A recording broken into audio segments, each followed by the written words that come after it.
Haleluya. Puji Tuhan, salam sejahtera Bapak, Ibu, Saudara, keluarga GPD Australia Magelang. Kita bersyukur bisa ketemu lagi di dalam renungan 79 Pejuang Tangguh. Resilient, tangguh dalam Tuhan. Ya, mari sama-sama kita akan melihat dan mempelajari firman Tuhan yang saya berikan tema jangan keraskan hatimu. Nah, kita terlebih dahulu membaca satu ayat di dalam kitab Keluaran pasalnya yang ke-7 ayat 3 berkata seperti ini. Tetapi aku akan mengeraskan hati Firaun dan aku akan memperbanyak tanda-tanda dan mujizat-mujizat yang kubuat di tanah Mesir. Nah, kalau kita membaca ayat ini sekilas, mungkin kita akan bertanya-tanya, kok Tuhan mau mengeluarkan bangsa Israel di tanah Mesir tapi mengeraskan hati Firaun? Untuk memahami mengapa Allah mengatakan hal yang terkesan kontroversial ini, kita perlu melihat Bapak Ibu Saudara, ada konteks sejarahnya dan teologis dan budayanya pada waktu itu. Apa yang terjadi kepada Firaun dan mengapa dikatakan Allah mengeraskan hati Firaun. Nah, kita terlebih dahulu melihat latar belakangnya. Di mana pada waktu itu bangsa Israel telah menjadi budak di Mesir selama ratusan tahun. Mesir pada masa itu memiliki kekuatan yang hebat di dunia. Dan Firaun dianggap sebagai dewa di bumi. Bangsa Mesir menganggap Firaun sebagai dewa. Nah, sehingga perintah Allah kepada Musa bukan sekedar negosiasi buruh, melainkan sebuah perang rohani antara Allah sejati dengan dewa-dewa Mesir yang diwakili oleh Firaun. Nah, istilah mengeraskan hati sering disalahpahami seolah-olah Firaun tanpa kehendak bebas. Seolah-olah Tuhan membuat Firaun supaya tidak bisa bertobat. Nah, ada dua hal yang akan kita lihat Bapak Ibu Saudara sebenarnya dari arti mengeraskan hati. Pertama itu adalah pilihan Firaun tentunya. Firaun mengeraskan hatinya sendiri, ia sudah memiliki keangkuhan dan kekejaman sejak awal. Istilah mengeraskan hati ini yang kita dapat melihat yang kedua, di mana Allah mengeraskan hati Firaun dengan cara membiarkan Firaun tetap dalam watak aslinya yang keras kepala. Jadi kalau kita melihat ayat ini, membaca ayat ini, mengapa Allah mengeraskan hati, sebenarnya bukan dia dari hati yang lembut kemudian dikeraskan. Dia hati yang rendah hati terus kemudian dikeraskan, tidak seperti itu. Melainkan Allah mengeraskan hati Firaun dengan membiarkan watak aslinya. Jadi aslinya sudah keras, hatinya aslinya sudah keras. Allah membiarkan itu tetap berada dalam watak aslinya yang sangat keras kepala. Dengan memberikan tekanan yang justru memicu pemberontakan Firaun semakin menjadi-jadi. Nah, ini tanda watak aslinya Bapak Ibu Saudara, bahwa ketika ditekan oleh tula-tula, ia justru memberontak. Firaun semakin menjadi-jadi. Nah, ini watak aslinya. Sekali lagi saya mau katakan bahwa Allah mengeraskan hati Firaun. Artinya Allah membiarkan Firaun tetap dalam watak atau keras kepalanya sendiri. Nah, mengapa Allah membiarkan proses ini begitu panjang? Allah ingin menunjukkan kepada bangsa Israel dan orang Mesir bahwa tidak ada yang sebanding dengannya. Bahkan setiap tulah yang menyusul kemudian adalah serangan terhadap dewa-dewa spesifik dari bangsa Mesir. Contohnya, Sungai Nil menjadi darah yang menyerang dewa bangsanya Mesir. Nah, di dalam Keluaran 7 ayat 3 ini Tuhan berkata dia akan mengeraskan hati Firaun. Tapi kalau kita baca jujur, ya Firaun lah yang sejak awal sudah menutup pintu hatinya bagi Tuhan. Tuhan hanya mengizinkan kekerasan hati itu menjadi jalan untuk menunjukkan kuasa Tuhan.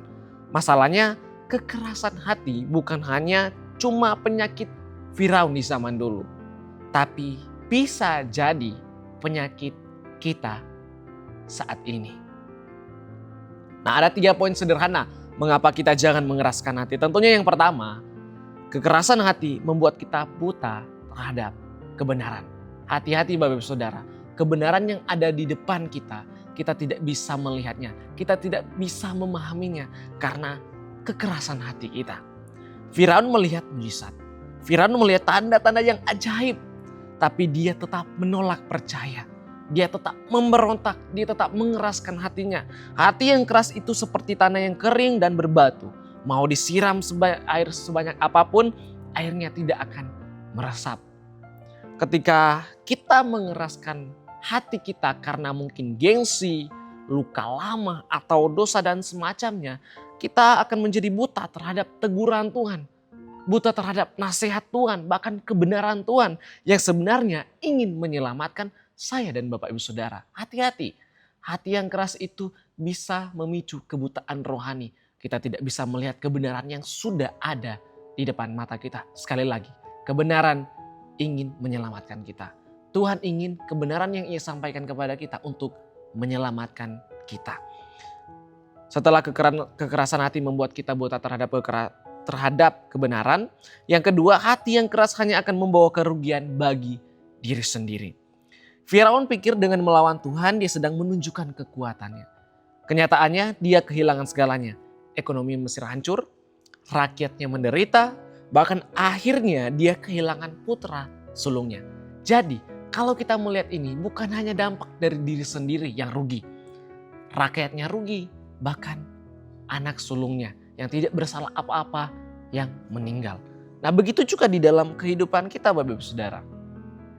Ketika kita tetap mengeraskan hati kita, kerugian bagi kita sendiri, bahkan bisa memicu kepada keluarga kita, di dalam komunitas kita, di dalam pekerjaan kita, bahkan orang-orang di sekitar kita mungkin tetangga, karena kita mengeraskan hati, dampaknya, kerugiannya bukan hanya pada diri sendiri, tapi kepada juga orang lain.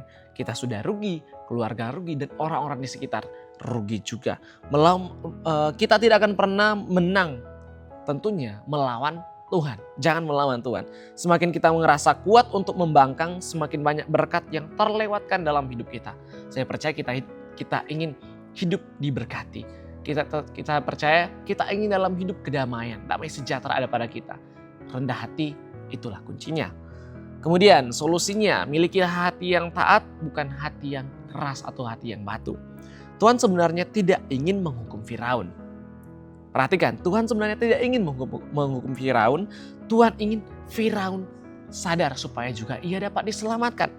Tapi karena Firaun memilih untuk mengeraskan hatinya menjadi batu, dia pun hancur. Tuhan lebih rindu memberikan kita hati yang baru Bapak Saudara, yang lembut dan peka terhadap suaranya. Jadi pilihan ada di tangan kita. Kita memiliki hati yang taat, hati yang lembut, atau hati yang mau dikeraskan karena mungkin gengsi, karena mungkin luka lama dan lain semacamnya. Sekali lagi, Tuhan rindu memberikan kita hati yang baru. Di dalam Yeskiel 36 ayat 26, hati yang lembut adalah hati yang mau berkata, Tuhan aku salah, atau Tuhan aku tidak mengerti tapi aku percaya kepadamu. Baca Yeskiel 36 ayat 26 Bapak Saudara. Di sana tercatat Tuhan ingin memberikan hati yang baru kepada kita ketika kita mau datang kepada Tuhan. Sehingga aplikasi yang pertama, introspeksi diri. Mungkin ada teguran, ada nasihat atau bahkan koreksi hari ini yang mungkin kita tolak karena gengsi. Tapi di hari ini kita introspeksi diri. Memahami teguran tersebut. Dan ketika itu memang ada dalam kita perlu mengubahnya. Kita berdoa seperti pemazmur di dalam Mazmur 139 ayat 26. Ayat 23. Selidikilah aku ya Allah dan kenalah hatiku. Ujilah aku dan kenalah pikiranku. Mari kita introspeksi diri. Kalau memang masih ada yang keras-keras dalam kehidupan kita, ya segera kita buang, kita ganti dengan hati yang baru. Yang rela ditegur, rela dinasihati, rela dikoreksi untuk kebaikan kita tentunya. Kemudian membiasakan diri berkata maaf. Tentunya kekerasan hati biasanya dimulai dari keengganan untuk mengakui kesalahan. Firaun berkali-kali mengaku salah saat ada tulah, tapi kembali keras saat tulah itu hilang. Jadi jangan jadi orang yang bertobat hanya karena sedang terjepit saja Bapak Ibu Saudara. Tentunya kita terkadang tidak sengaja melakukan kesalahan. Kita membiasakan dirilah untuk kita berkata maaf. Jangan karena gengsi kita membiarkan hal tersebut. Hanya hal yang sederhana, maaf saya salah, maaf saya tidak akan mengulanginya dan semacamnya. Membiasakan diri berkata maaf. Kemudian meresponi firman Tuhan. Artinya hati yang keras seringkali berawal dari kebiasaan-kebiasaan menunda-nunda ketaatan. Semakin sering kita mendengar kebenaran tapi tidak melakukannya, hati kita akan semakin tumpul. Sehingga ketika kita mendengar firman Tuhan yang menegur kita atau menasehati kita supaya kita menjadi lebih baik, supaya kita berdiri di atas kebenaran, responilah hal itu. Ikat pinggangkan kebenaran. Kenakan kebenaran dalam kehidupan kita. Maka kita akan melihat kekayaan yang daripada Tuhan, berkat yang daripada Tuhan, damai sejahtera, sukacita daripada Tuhan akan melingkupi kita. Jika hari ini kita masih merasa Tuhan sudah mengetuk hati kita untuk berbagi, memaafkan seseorang atau berhenti dari kebiasaan-kebiasaan buruk, lakukan saat ini juga. Jangan tunggu besok, jangan tunggu minggu depan, jangan tunggu waktu terbaiknya kita. Lakukan sekarang. Keluaran 7 ayat 3 mengingatkan kita bahwa Tuhan berdaulat, tapi kita bertanggung jawab atas respon hati kita. Sekali lagi, kita bertanggung jawab atas respon hati kita. Jangan tunggu tulah datang dalam hidup kita baru kita mau menyerah kepada Tuhan. Baru kita mau datang kepada Tuhan. Mari kita miliki hati yang lembut, yang siap dibentuk supaya hidup kita menjadi saluran berkat. Amin. Terima kasih telah mengikuti Renungan 79 yang mengubahkan. Kiranya firman Tuhan ini dapat memberkati kita. Bapak Ibu Saudara yang ingin didoakan untuk pokok-pokok doa tertentu atau ingin menceritakan kesaksian mujizat kesembuhan, pemulihan masalah keluarga dan lain-lain dapat disalurkan melalui chat WhatsApp di nomor 0813 2742 0088. Tuhan Yesus memberkati kita semua. Mari kita satu dalam doa, kita berdoa. Bapa di sorga, terima kasih untuk firman Tuhan yang boleh Tuhan berikan kepada kami. Kami belajar untuk kami melembutkan hati kami, untuk kami memiliki kerendahan hati dalam kehidupan kami Tuhan. Kiranya Tuhan yang lembutkan hati kami, memberikan kami hati yang baru untuk kami berani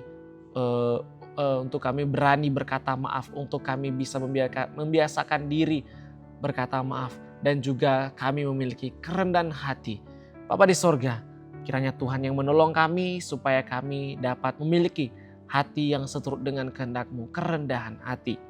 Tuhan Yesus, tolonglah keluarga GPDI Lesada Magelang menjauhi yang jahat dan melakukan yang baik, saling mengasihi sesama sebagai saudara, dan saling mendahului dalam memberi hormat. Kiranya keluarga GPDI Lesada Magelang hidup dalam perdamaian dengan semua orang. Terima kasih Tuhan, di dalam nama Tuhan Yesus kami berdoa dan bersyukur, haleluya, amin.